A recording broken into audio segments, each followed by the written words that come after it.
प्रिय विद्यार्थियों,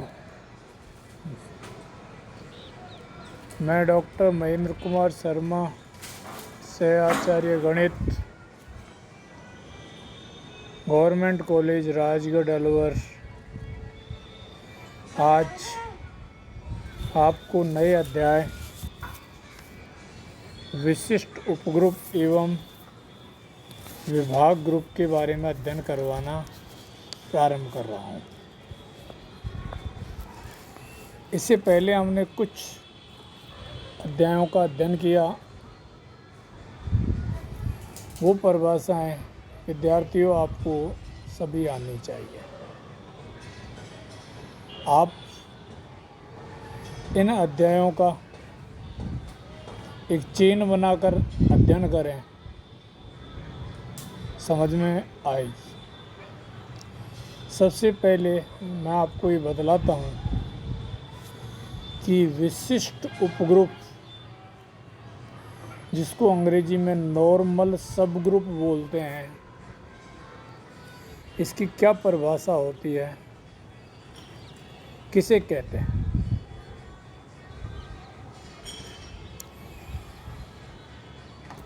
हमारे पास में कोई ग्रुप है जी और उसका कोई उपग्रुप है कैपिटल एन। इस उपग्रुप कैपिटल एन को ग्रुप जी का विशिष्ट उपग्रुप या प्रसामान्य उपग्रुप या निश्चय उपग्रुप या स्वयं युग्मी उपग्रुप कहते हैं। यदि एन एक्स बराबर एक्स एन प्रत्येक x बिलोंग्स टू जी के लिए हो। यहाँ पर आपको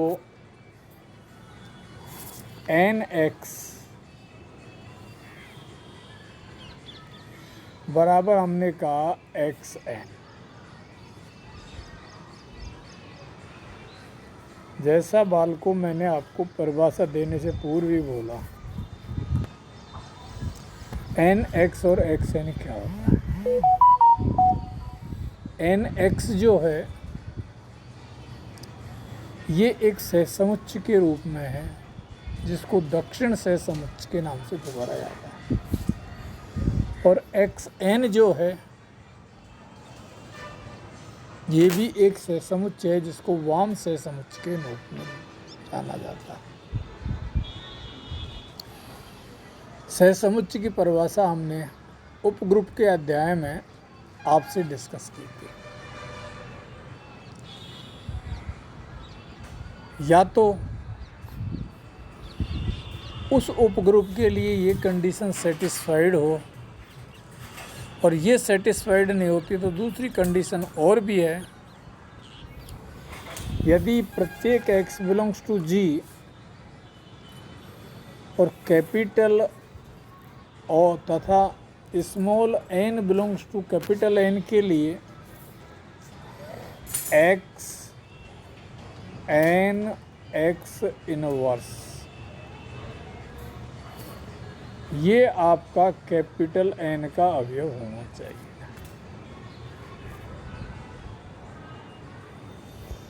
दोनों में से कोई भी एक कंडीशन अगर सेटिस्फाइड होती है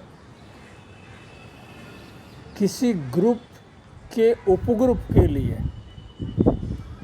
तो उस उपग्रुप को हम दिए हुए ग्रुप का एक प्रसामान्य उपग्रुप या विशिष्ट उपग्रुप के नाम से जानते हैं। विद्यार्थियों, जिस प्रकार से किसी ग्रुप के उपग्रुप दो प्रकार के होते थे, एक को विषम उपग्रुप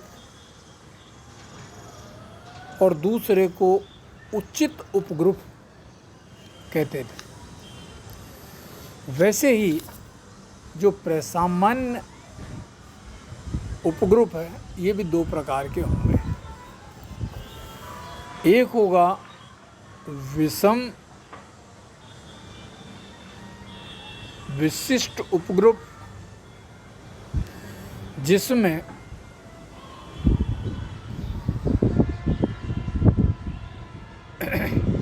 जी स्वयं एवं तत्समक विशिष्ट उपग्रुप आते हैं। इन दोनों के अलावा किसी भी ग्रुप के अन्य जो विशिष्ट उपग्रुप होंगे वो सारे के सारे उचित विशिष्ट उपग्रुप अर्थात प्रॉपर नॉर्मल सबग्रुप कहलाते हैं। एक तीसरी कंडीशन और भी हो सकती है, जो ग्रुप दिया हुआ है यदि उस ग्रुप का कोई भी उचित विशिष्ट उपग्रुप नहीं हो, अर्थात ना तो विषम विशिष्ट उपग्रुप और ना ही उचित विशिष्ट उपग्रुप हो, ऐसी स्थिति में उस ग्रुप को हम सरल ग्रुप के नाम से जानते हैं। तो ये छोटा सा अध्ययन हमने आपको बतौर परिभाषा विशिष्ट उपग्रुप या प्रसामान्य उपग्रुप के बारे में करवाया है। थोड़ा सा इस शब्द की तरफ हम ध्यान दें। विशिष्ट उपग्रुप, इस शब्द में आप देखिए ग्रुप, उसके बाद में फिर उपग्रुप और फिर उसको विशिष्ट बनाया, तो ग्रुप इसकी परिभाषा में निश्चित मिलेगा, उपग्रुप भी इसकी परिभाषा में मिलेगा, और विशिष्ट बनाने के लिए हमको या तो nx बराबर xn या xnx इनवर्स उपग्रुप में होने चाहिए। ये विशिष्टता की कंडीशन। एक छोटा सा उदाहरण मैं आपके लिए यहाँ पे ले रहा हूँ। एक उपग्रुप -1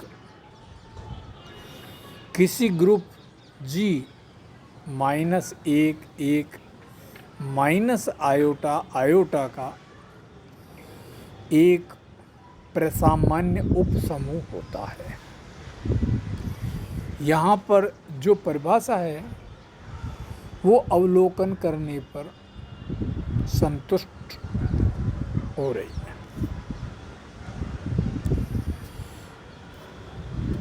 ऐसे ही अगर एक दूसरा उदाहरण लें,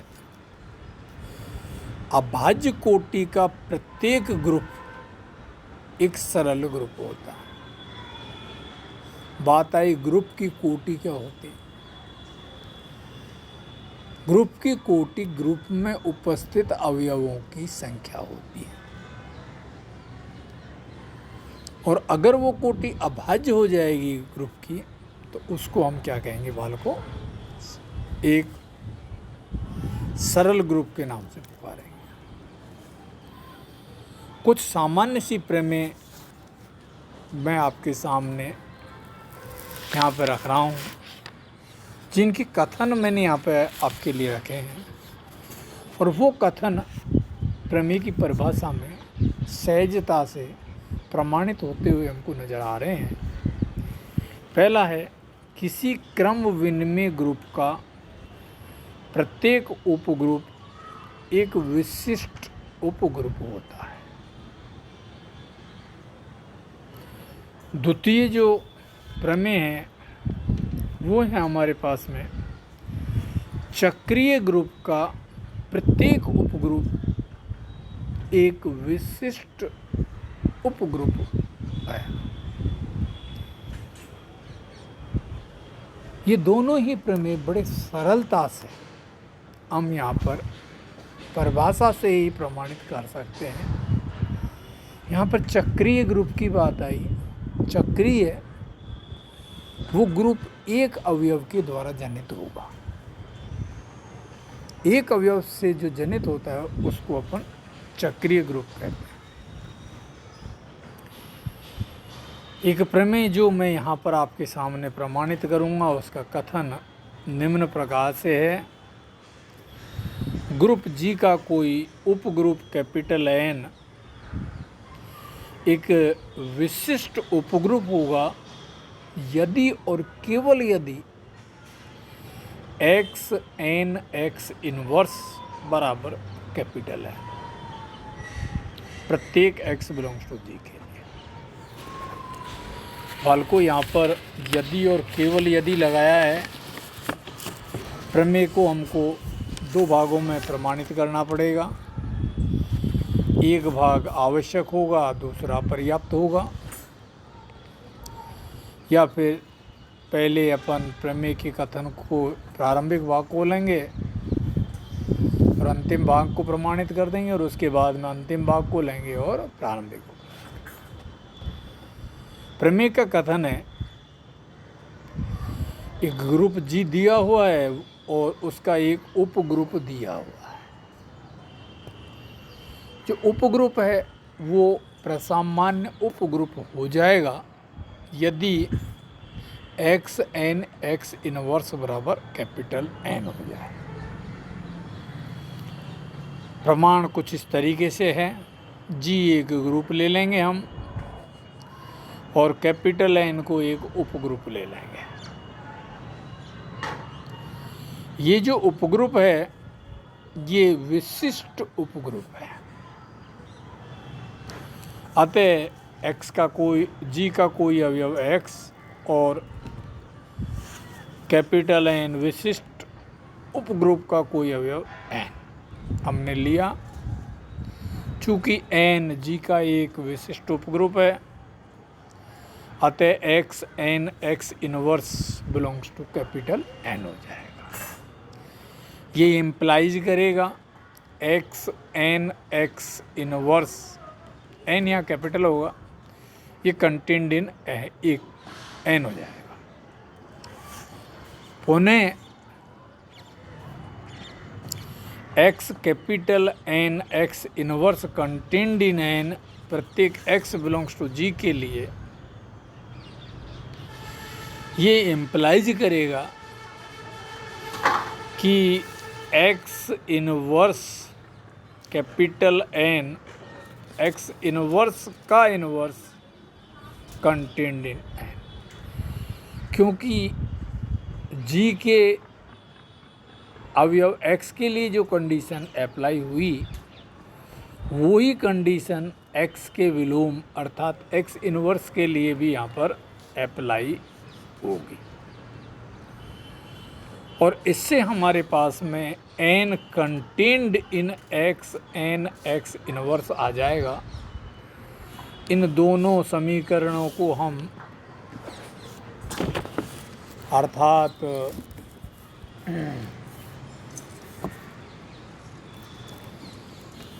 x N x inverse contained in N और N contained in x N x inverse, इन दोनों को जब हम देखते हैं तो हमारे पास में एक्स एन एक्स इनवर्स बराबर कैपिटल एन आ जाता है। ये प्रमेय का प्रारंभिक कथन हमने लिया और द्वितीय कथन को हमने प्रमाणित कर दिया।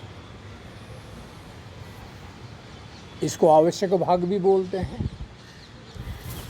दूसरे में हम प्रमेय के x capital N x inverse बराबर कैपिटल एन वाले भाग को लेंगे और कैपिटल एन जो उपग्रुप है ग्रुप जी का उसको हम एक विशिष्ट उपग्रुप प्रमाणित करेंगे। हमने माना x capital N x inverse बराबर कैपिटल N प्रत्येक x बिलोंग्स टू G के लिए। ये इम्प्लाइज करेगा x capital N x inverse contained in N, और ये इम्प्लाइज करेगा x n x inverse belongs to capital N प्रत्येक x बिलोंग्स टू G तथा n belongs to capital N के लिए। और ये जो कंडीशन है, ये कंडीशन आपकी विशिष्ट उपग्रुप की है। अतः दिया हुआ उपग्रुप कैपिटल N ग्रुप G के अंदर एक विशिष्ट उपग्रुप हो जाए। बालकों, ये प्रमेय मैंने आपके सामने दिए, बहुत सामान्य प्रमेय है। मेरे को बिल्कुल सामान्य लग रही है, लेकिन आपको प्रारंभ में इतनी असामान्य महसूस करनी चाहिए, क्योंकि कुछ अभ्यास करेंगे, कुछ परिभाषाओं को समझेंगे, रटेंगे नहीं। रटने से काम नहीं चलता। गणित के अंदर रटना असीमित है। इसी तरीके की एक प्रमेय और मैं यहाँ पर ले रहा हूँ, लेकिन प्रमाण आपके लिए मैंने यहाँ पर दिया हुआ है। अब मैं उसको डिस्कस नहीं करूँगा।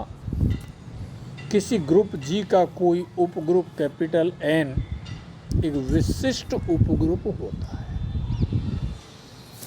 वहाँ पर उसके लिए कंडीशन दूसरी ली थी। इसके लिए यहाँ पर बोला है, यदि और केवल यदि प्रत्येक वाम सहसमुच्चय का दक्षिण सहसमुच्चय हो। मतलब वाम सहसमुच्चय का तो दक्षिण सहसमुच्चय होना चाहिए और दक्षिण का वाम होना चाहिए। यदि G कोई ग्रुप है और कैपिटल N उसका कोई उपग्रुप है, और वो उपग्रुप यदि विशिष्ट उपग्रुप है, तो NX अर्थात दक्षिण सहसमुच्चय वाम सहसमुच्चय अर्थात XN के बराबर होना चाहिए। पहले हम N को G का विशिष्ट उपग्रुप लेंगे, तो XN बराबर NX सिद्ध करेंगे। विलोम वाले पार्ट में हम XN बराबर NX लेंगे, तो N को G का विशिष्ट उपग्रुप प्रमाणित करेंगे। बड़े सामान्य तरीके से अपन इनको प्रूफ कर देंगे। एक अन्य प्रमेय और भी है, वो भी सहसमुच्चय के ऊपर ही आधारित है, जिसमें प्रमेय का कथन कुछ इस तरीके से है। किसी ग्रुप G का कोई उपग्रुप कैपिटल N एक विशिष्ट उपग्रुप होता है यदि और केवल यदि G में N के किन्हीं दो दक्षिण सहसमुच्चयों अर्थात G आपका कोई ग्रुप है और कैपिटल N उसका कोई विशिष्ट उपग्रुप है, और स्मॉल a भी G के कोई अवयव है, तो NA-NB capital NA capital NB ये दो दक्षिण सहसमुच्चय है। इनका गुणन कैपिटल N का एक दक्षिण सहसमुच्चय होना चाहिए, अर्थात NA-NB बराबर NAB होना चाहिए। और यदि ये वाम सहसमुच्चय है अर्थात AN-BN है, तो ABN होना चाहिए। बड़े सहज भाव से इस प्रमेय को हम प्रमाणित कर सकते हैं। कोई ज़्यादा इसमें भी हमको दिमाग लगाने की ज़रूरत नहीं है। ग्रुप की कुछ कंडीशंस को यहाँ पे यूज़ लेंगे और ये प्रमेय भी हो जाएगी। ऐसे एक छोटी सी प्रमेय और भी है, जिसमें ग्रुप G किन्हीं दो विशिष्ट उपग्रुप ए कैपिटल एच और कैपिटल के को हम लेते हैं, ये ग्रुप जी के दो विशिष्ट उपग्रुप हैं, तो इनका गुणा अर्थात एच के है वो भी जी का एक विशिष्ट उपग्रुप होता है। अभी हम केवल मात्र एक उपग्रुप के लिए विशिष्ट उपग्रुप सिद्ध कर रहे थे। अब हम दो विशिष्ट उपग्रुपों का जो गुणनफल आता है उसको एक विशिष्ट उपग्रुप प्रमाणित करेंगे। ये प्रमाण भी आपके सामने मैंने यहाँ पे एज ए नोट्स आपको दिया हुआ है, पुस्तक में भी लिखा हुआ है। सहज है, 2-3 लाइनों में ये आराम से हो जाता है। विशिष्ट उपग्रुप की जो परिभाषा है वो यहाँ पर संतुष्ट होनी चाहिए, और वो संतुष्ट होगी तो आपका काम बड़े सहज भाव से हो जाएगा। इतना कुछ अध्ययन करने के बाद में बालकों इससे संबंधित कुछ उदाहरण और प्रमेय और भी आपको पुस्तक में मिलेंगे, क्योंकि जो कॉन्सेप्ट है उसको मैं यहाँ पर ले रहा हूँ। कॉन्सेप्ट को मेरी तरफ से पूर्ण प्रयास करके आपको समझाने की कोशिश कर रहा हूँ। अब मैं आगे एक छोटी सी डेफिनेशन जिसको विभाग ग्रुप कहते हैं उसको आपको प्रेजेंट कर रहा हूँ। विभाग ग्रुप अंग्रेजी में कोसेंट ग्रुप कहते हैं।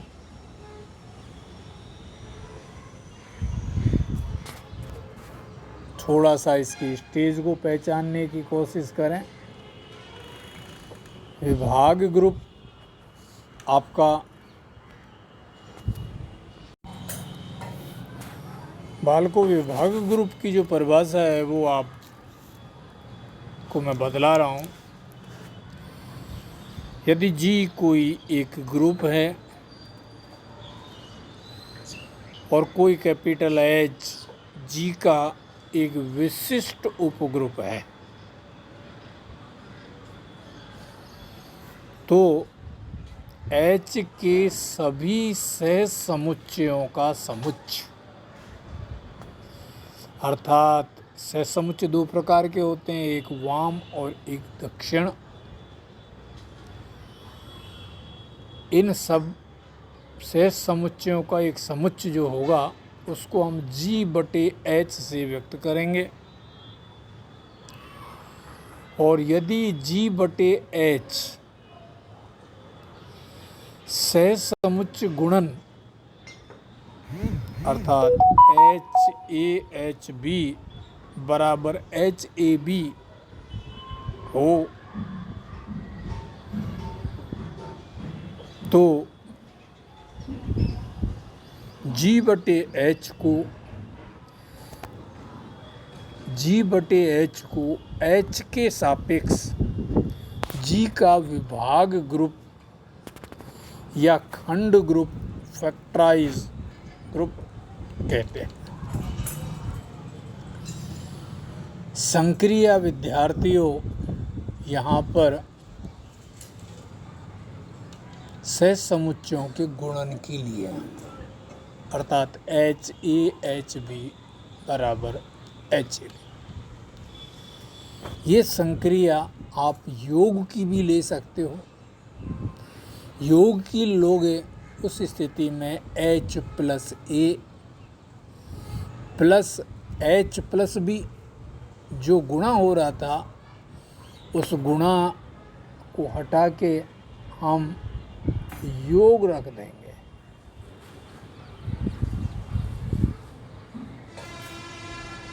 तो दोनों ही संक्रियाओं के लिए अगर ये संतुष्ट होती है, सह समुच्चयों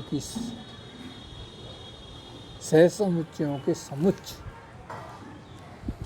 एक ग्रुप हो जाता है, तो ऐसे G/H को हम एच के सापेक्ष जी का विभाग ग्रुप या खंड ग्रुप कहेंगे।